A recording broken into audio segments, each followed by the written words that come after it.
from Curson. I would love to see him back on the Dagger Cane. He was very solid when it came to the Stay a While and Listens, and we'll see if we get that here as we head to Volskaya Foundry. And I mean, you're putting it right there. There's a lot of assets or a lot of cool things about Tyrande that you get no matter what. The spell armor that they seem to prefer is one thing.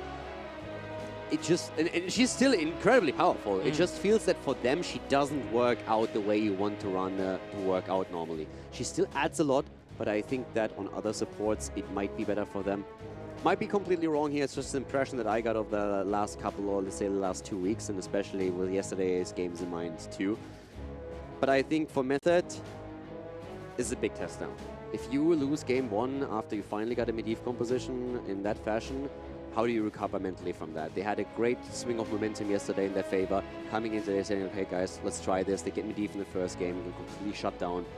It's going to be tough to start a comeback here. Part of me is wondering why we're not getting any adjustments from them to go into Yrel. They've been banning out Yrel every single time themselves. We know Ethereal is insane on the hero, and they've had the options a couple times to go for a first pick and grab that hero themselves. So I'm kind of wondering why they're going down that route. It seems like their drafting in general has been a little bit different than what we normally get from them, and I feel like they felt like their drafts were off in the last few weeks. That's maybe why they were losing matches, but I'm trying to figure out why they are so shy from Yrel, because you look at Ethereal and Wubby, and those two were some of the best we had in the HGC when it came to those characters.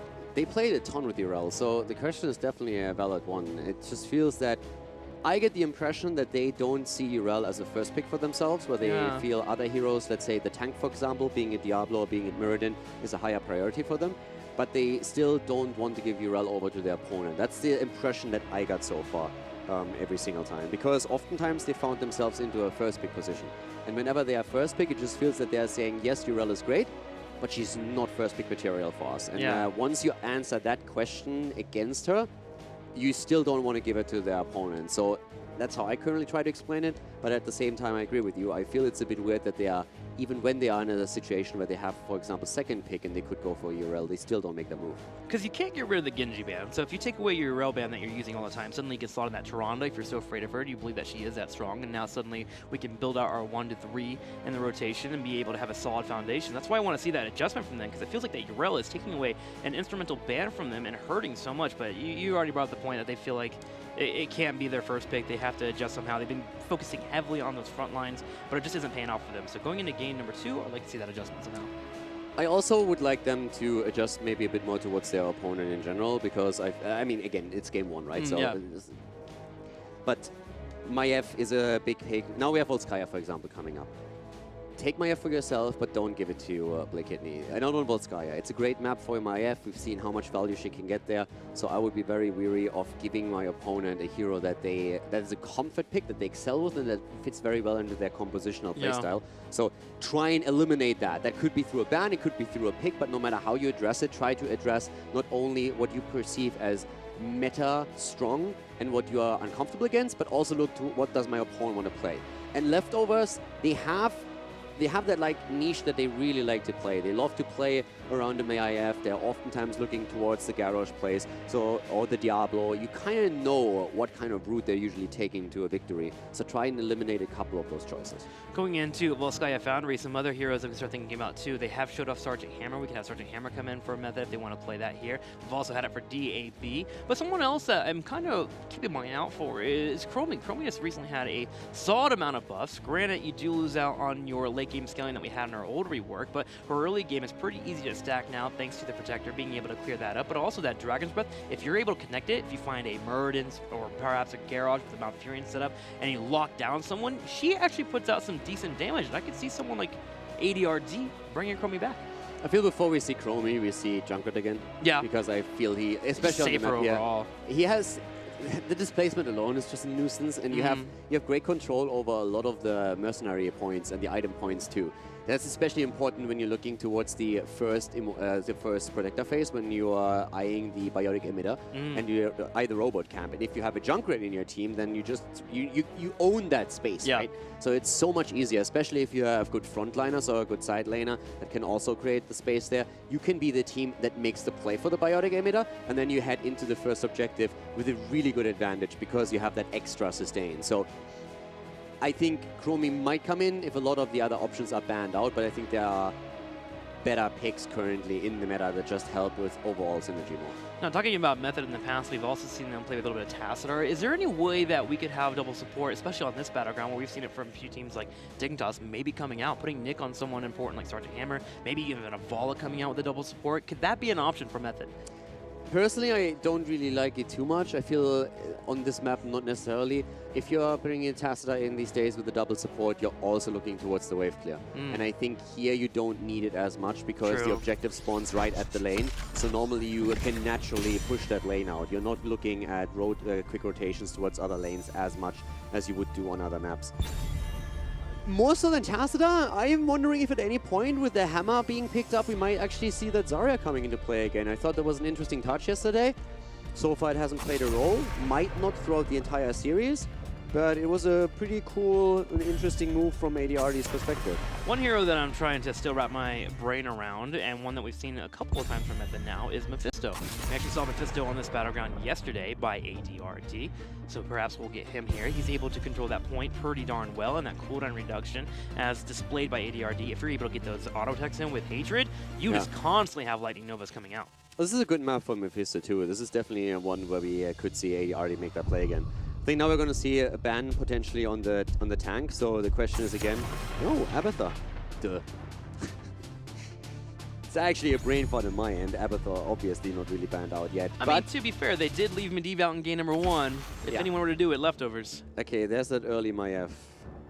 Again, this is an adjustment that we talked about a bit just as we headed into the draft. From Method's perspective, take some of these picks away or ban them out. They didn't change them or banning Genji and Urel, but they picked Maiev in the first rotation. Now granted, that leaves leftovers with a choice of tanks.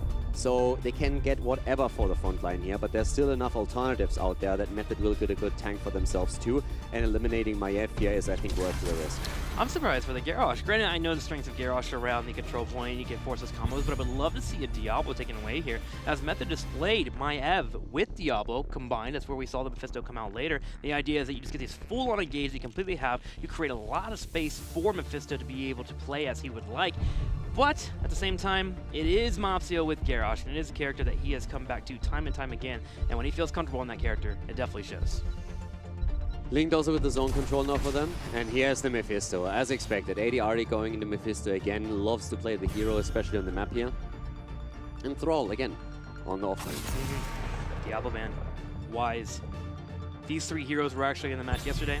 Leftovers trying to take away one element, force him onto a different tank.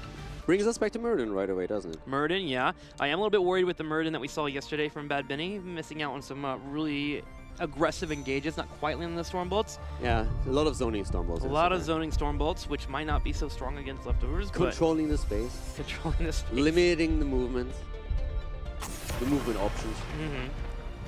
Blaze gets banned out here. Wouldn't mind seeing a Johanna too. But we'll see here as we go through the 3rd and 4th pick for leftovers. Yeah, would also work. Is this time for a Tracer now? We've seen Tracer and Decker Kane paired by leftovers often in the past. I would be careful with the Tracer. I think I like it against Mephisto. Yeah, against Mephisto it wouldn't be too bad. But again, Thrall can poke you with the chain lightning the entire time. That's already a little bit of a concern. But yeah, they bring her out. And also Junkrat, as we talked about him earlier, is now immediately there.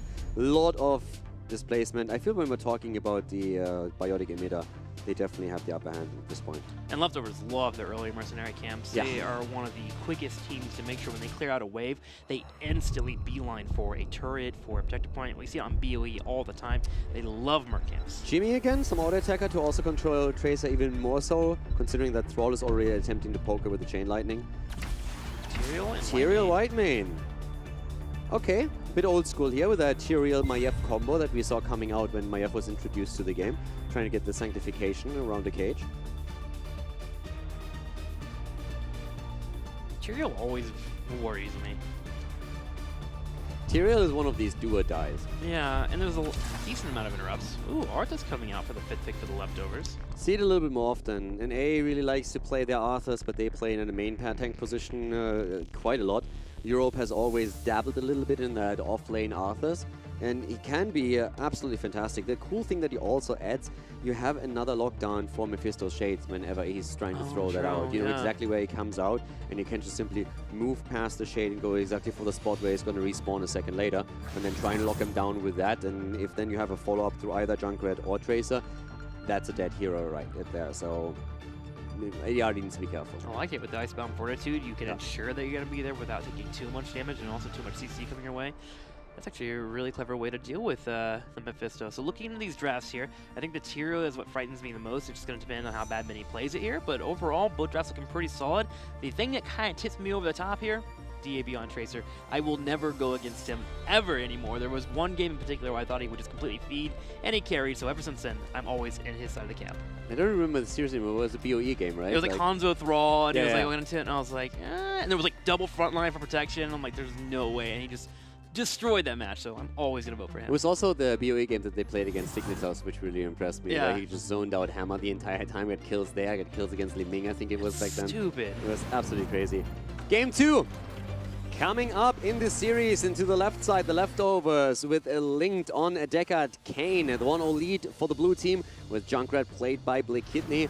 Boss on the off lane, Arthur's going to Rhyme as level 1 talent. We have Mopsio on Garrosh, second time in a row. And DAB on his trademark hero, playing Tracer. To the right, Bad Benny playing Tyrael.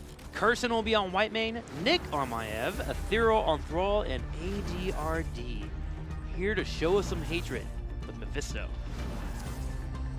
I'm worried for Method. I'm not going to lie here. The last game showed a great draft for them, but leftovers played well. Now we have Arthur's to first of all make ADRD's life harder when he throws out his Shade. But also, Thrall, of course, is absolutely going to get controlled quite well by Boss in those team fights if he gets a good position on him and can literally just walk him down. I feel like a lot of this comes really down to Curson and how much with Whitemane he's going to be able to sustain his team through burst damage. And Ethereal's positioning for sure. I like how you point that out there. Boss already speaking about positioning. A bit of trouble down here on the bottom left. It should have a Death Coil on second to heal himself, but will he be up in time? No! And Link 2 was in the middle lane, rotating down. Couldn't get there to drop off a potion. And first blood awarded to Method. Yeah, Nick here on Maiev. Like, our eyes have to really be, I feel, on Nick and on Whitemane. Those are the two that I'm looking towards. How much of an impact can they have here? Now, ADRD on his Mephisto, if they can create space for him so he can get the damage out, we know that he can make the plays. But yeah, there's so much to keep track of. I mean, I'm talking about Nick on Maiev and about Whitemane, but at the same time, as you pointed out earlier, how much of an impact is Tyrael really going to have here? It's one of those do-or-die comps where Tyrael can, in the hands of a good player and with a good proposition, look absolutely terrifying. But when he gets shut down, it's tough to come back into it. I mean, he's also a terrifying hero to play into these double tanks available. I mean, Mopsio is going to be staring at him the entire time. And when Bad Benny, who I assume is going to be going to Sanctification, steps up and goes for that massive Sanctification, allow for Maiev to engage, the taunt should come out. And the taunt animation is slightly quicker than the Sanctification popping out, which means leftovers, if they're on time, should be able to interrupt that. And if that happens to Tyrael, typically he gets blown up as that Sanctification will go on a 10-second cooldown. It's going to be an easy judgment sundering onto Junkrat. Yeah, that's the play right there. Go full for it, yeah. Sanctification, what is that? Wait a minute. Sundering? Judgment? Souls coming out all at the same time? That'd be a dead Junkrat. I mean, I'm pretty sure you can try and make that play, but I don't think... First of all, if you would try and use that, you would play around very big cooldowns to have those kill opportunities, and I don't think that's really worth it. When with all the space that you want to control, when you're looking at the objective itself, Sanctification is just such a powerful tool, especially with the cage as a setup, that I don't think you would be willing to give that up. Yeah, and it'll probably work once, and then after that happens, Junkrat just plays completely safe. Yeah. Plays around his grenade cooldown, he'll sit back in the entire time. Tracer will hold on to recall. Your only target you can maybe go for is Zikr Kane, but if he gets a tornado before that, he should be fine. And even Deckard Kane is tough to kill with that setup, and yeah. everyone else would survive. So yeah, I would be shocked to see that. It would be kind of fun, but at the same time, I more so expect that we're seeing more zone control. Could see the Earthquake on Thrall even over Sundering. The Mephisto is going to get value out of it. Tyrael, of course, with the Sanctification. But Method is going into this first objective with an advantage. They got the extra item. They have the Healing Beacon. And now it's just a matter of who is going to take the lead in the second game. Also pokes both, and we have Mephisto come over. ADRD looking to grab those Lightning Novas. Here we go, stepping up. Leftovers instantly trying to hug him there. Tracer puts some damage out, but the shields aren't enough for ADRD to come back. Cody Boss in trouble on his Arthas. In comes ADRD with a shade.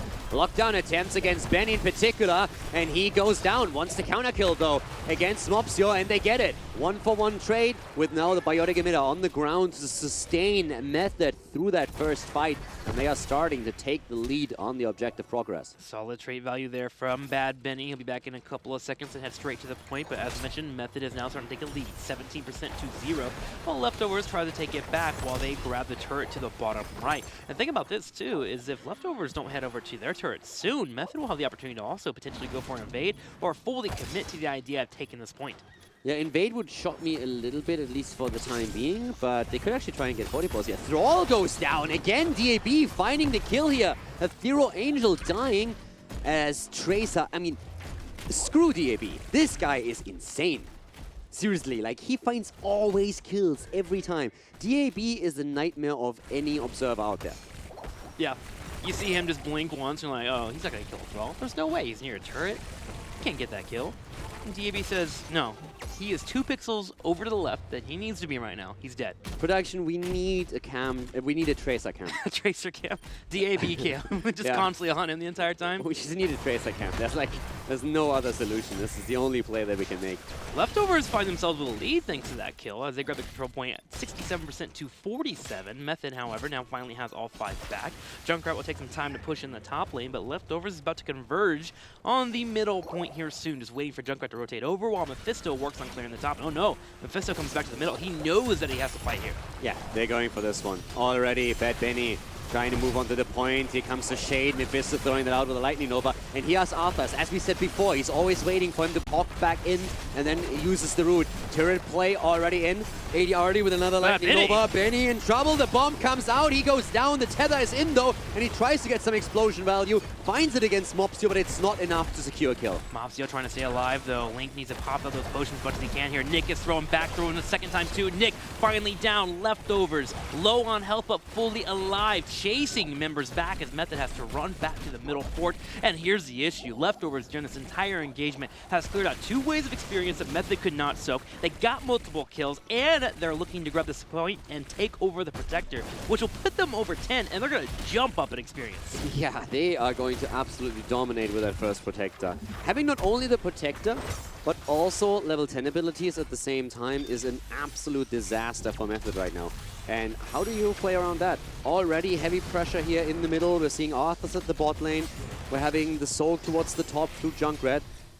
Method is trying to be aggressive against the Protector. Burn the objective down. Try to take the robot. Something. But it's not going to be easy, and that's an easy kill against Whitemane. Get wrecked, son. In comes the mech, and down goes Whitemane. DAB going for the chase here. Nick with the pulse bomb and Yahtzee as DAB gets another kill. The Tracer cam successful. 1 fort down, 11.5 in experience. Method not having 10 yet. Thrall was able to defend the bottom lane, but with the fort in the middle finally cleaned up. Leftovers will move the Protector to the top, and they still have 20 seconds left on this puppy to do more damage. They take the fountain out, they prep the top lane, they got the fort in the middle. It is brutal. Method is getting demolished, and Bad Benny finds himself on the wrong side of that little argument here. Still able to move out, has enough mobility on Tyrael to always jump away with the null runes too. But that's a 2-level lead. 2-level lead, fort in the mid lane gone. Position claimed, and now of course, even the space tools with Junkrat to maybe make that play for the Biotic Emitter again. Looking over. Disc, by the way. To ADRD. Disc coming out. We also have Durance of Hate as well.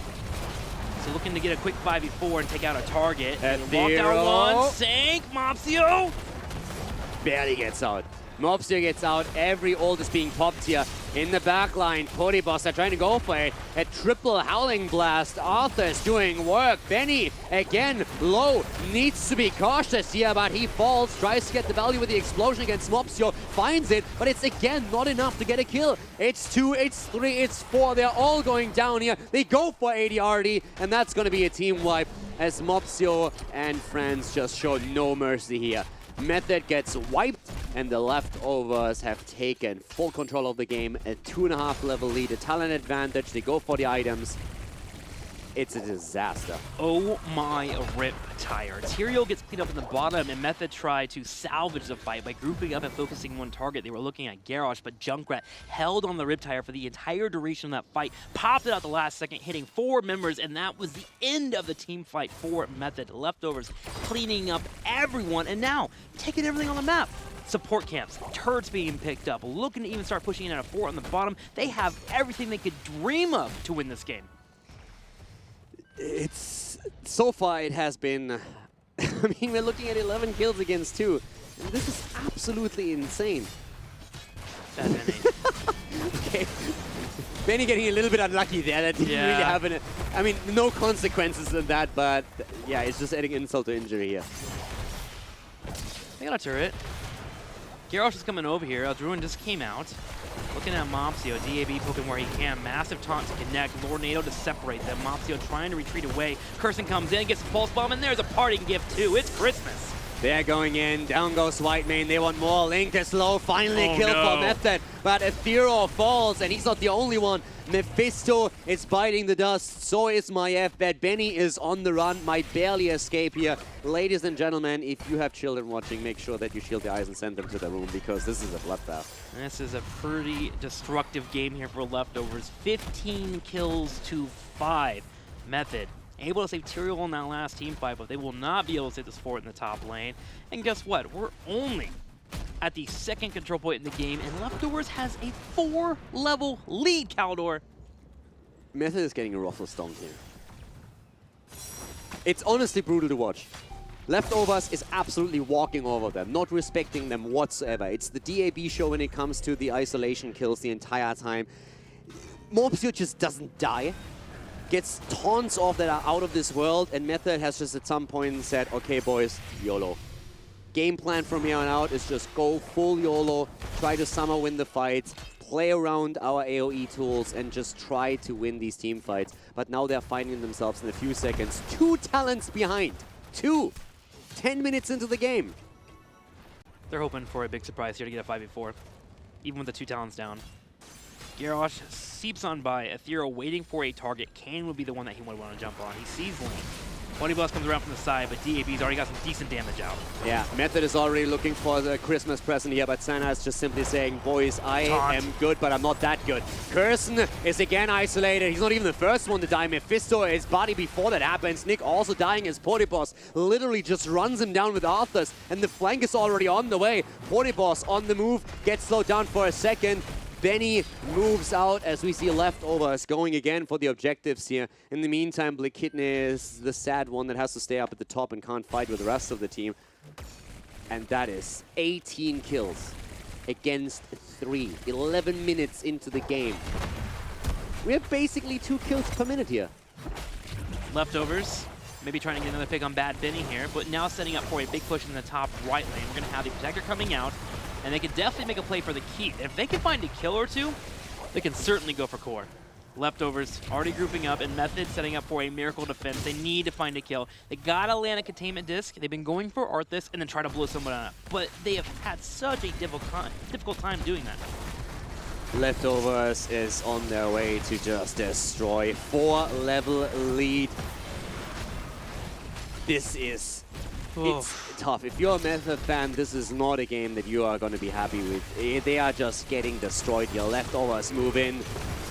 They want the keep. They want more. The Reptile with the damage again. Portibos claiming the space with Arthur. It's not allowing for anything. ADRD gets locked down. Here comes the Sanctification. Trying to defend. And they go for Arthur. It's good Sundering, but Arthur's still surviving. The disc comes out of Maiev, but it's just simply not enough. Nice move, though, against the Protector. Method does hold on, though. They are still alive, and they will retap. Defender advantage coming in here. DAB getting the shields from the Protector. Nick steps up, and he's looking for a massive tether. If he could just find one, they could try and defend this. Again, nearly taking on Tyrael here. Benny barely surviving. Look at Curson. They're all so low. They might defend for now, but in the long run, can they really establish this somehow? You gotta watch the red glove. They lost the keep. They lost 30%. It's insanity. Leftovers are just out of this world in the series. So if you're Leftovers now, playing for 20, I mean, you're gosh, you still have a full talent advantage. 5-level lead continuing to be here. Is there a rule that I'm not aware of that if you win with a 5-level advantage, you get 2 wins instead of 1?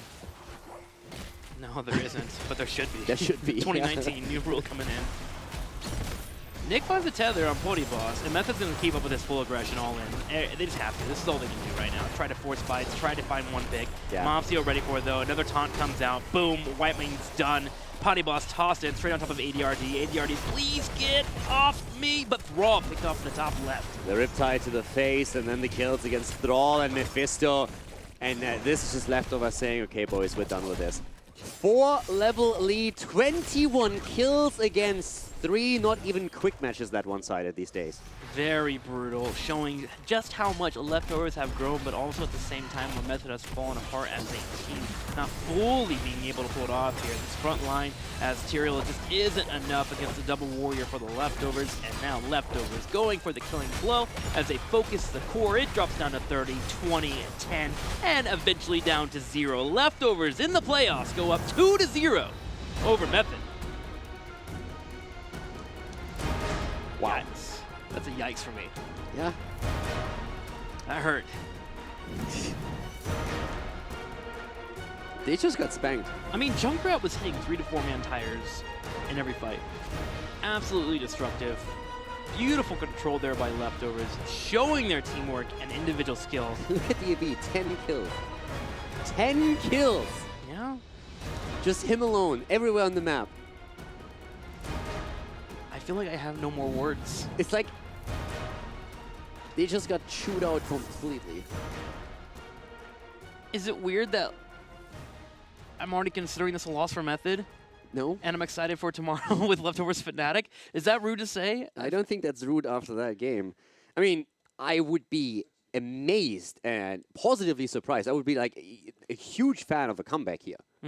That would be the story right now for me. But after that game and the previous one, I mean, game 1, you give your opponent Medivh and a fantastic draft from Method's perspective. Sure. You still win it confidently. As you said, like, they stiff-armed them the entire game. They said, like, you're not going to take a single Immortal fight on even talents. And then we go into game number 2, where the draft, I would say, favors Leftovers. And once they have the stronger draft on top of their already better team play, they are just crushing their opponent.